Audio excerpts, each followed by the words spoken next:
अवैध साहूकार और ब्याजखोरों से आम जनता को बचाने के लिए उत्तर प्रदेश सरकार ने ऐसी किसी भी परंपरा पर रोक लगा दी है, लेकिन उसके बावजूद भी गली मोहल्लों तक जो साहूकारी है और ब्याजखोरी है वो लगातार जारी है। और उससे मेरठ की फरहत जैसे सैकड़ों हजारों लोग हैं जो प्रभावित हैं, प्रताड़ित हैं।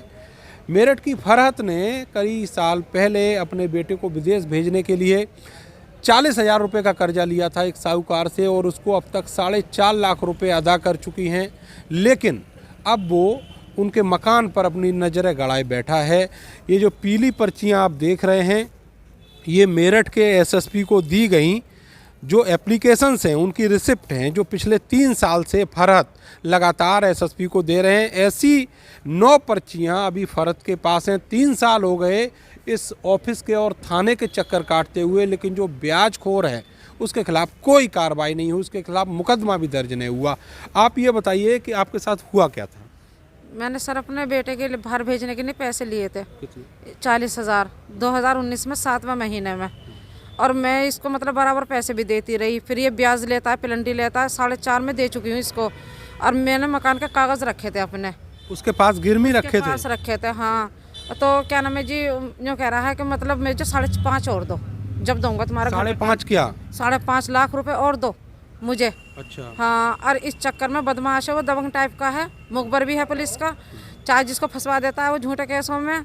मारपीट भी करी उनने मेरे साथ में, डंडा रखता है अपने ऑफिस में मारने के लिए।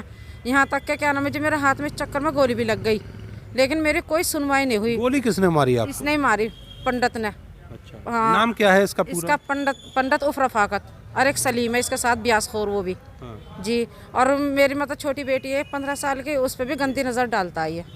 लेकिन मैं अपने बच्चों को घसीटना नहीं चाह रही कि मुझे पता भी कोई सुनवाई नहीं होगी और बच्ची को और चक्कर लगाने पड़ेंगे, लेकिन मैं थक गई अब। आप 3 साल से चक्कर लगा रही हैं, कहाँ कहाँ गई हैं अभी तक? मैं सर वहाँ कोतवाली पे भी गई हूँ, इस पे शहर की को तहसील पे जो है, और यहाँ भी पता नहीं मेरे कितने चक्कर लग गए। और थाने वाले तो यूँ कहते हैं आराम से घर पे बैठो, नहीं तो तुम्हें ही इस केस में तुम्हें फंसा देंगे। अभी तक कितने एसएसपी यहाँ पर बदल गए और आप लगातार आ रही हैं? ये सर दूसरे आए हैं अब। तीसरे? हाँ, तीसरा आए हैं जी, लेकिन वो नहीं हो रही कोई सुनवाई। हो तो यूँ कह रहा तुम्हारे बेटों को फंसा दूंगा झूठे केस में। मेरा बेटा है, उसके दोनों टांगों में राट पड़ी हुई है। अभी कागज आपके कहाँ पे हैं? उसके पास है, पंडित प्रभाकर के पास। दे नहीं रहा कागज। 4.5 लाख रुपए आपने दिए, उसका कोई लिखा पड़ी है आपके पास? नहीं, उसके वो अपने पास ही लिखता है, और जो मतलब उसके दबंग हैं वो मेरे घर पे आते हैं, उनका क्या नाम है जी, केस वापस ले लो। हाँ, नहीं तो क्या नाम है जी, तुम्हें बता देंगे फिर। केस क्या, एप्लीकेशन वापस ले लो? हाँ, फैसला करो बैठ के मतलब, और इसके पैसे दे दो, 5.5 लाख रुपए और दे दो इसे। पुलिस आपकी कोई मदद नहीं करती। वो सर खुलेआम कहता है कि कप्तान के लगाओ, एसएसपी के लगाओ, कहीं भी लगा दो, एप्लीकेशन आएगी तो थाने में ही या चौकी पे।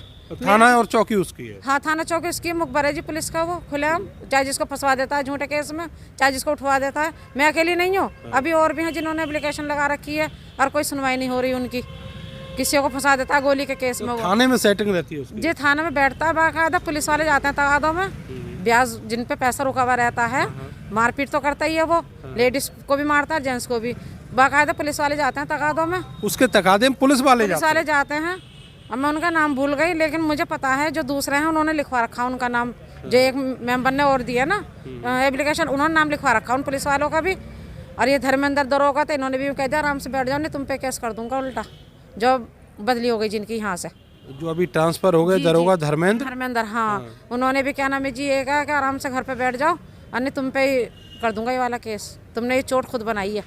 तो जो नए एसएसपी हैं पिछले कई महीनों से, उनसे आप मिली हैं? हाँ, इनसे मिली हूँ। साहब ने कह दिया था अब से 1.5-2 महीने पहले कि तुम आराम से घर पे बैठ जाओ। मैंने मुकदमा लिख दिया, लेकिन कोई नहीं हुई सुनवाई, मेरी कोई सुनवाई नहीं हुई। कोई सुनवाई नहीं? नहीं, कुछ नहीं। मुकदमा लिखा गया या नहीं? हाँ, नहीं, पता ही नहीं, अभी कुछ भी नहीं हो रहा। कुछ भी नहीं मालूम जी? नहीं, अभी तो कुछ भी नहीं हो रहा। थाने की पुलिस जो है वो पूरा मामला उलझाए हुए वो तो यूँ कह रहे हैं आराम से, और मुझे मतलब समझाने गए थे, मेरी बात नहीं सुनी उन्होंने। मैंने ये कहा सर अवैध तरीके से हथियार भी रखता है वो, तो जगह बताओ कहाँ रखता है, देखो मुझे दिखा के थोड़ी रखेगा वो।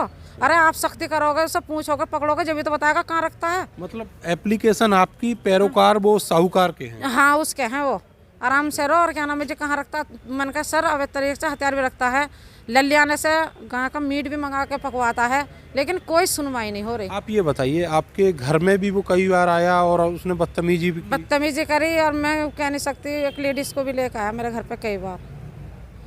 क्यों? वो संबंध बनाने के लिए, मतलब उसकी गर्लफ्रेंड है वो। आपके घर का इस्तेमाल करता है? हाँ हाँ, दबंग है वो, मतलब जब पुलिस में नहीं चलती तो हम तो कुछ कर ही नहीं सकते ना। पब्लिक का सहारा पुलिस ही तो होती है, और जब वहाँ पे भी हमारी कोई सुनवाई नहीं हो तो हम तो कुछ कर ही नहीं सकते। ये है मामला बस। आपके बच्चों के ऊपर भी? हाँ, मेरा बेटा है, दोनों टांगों में राट पड़ी हुई है।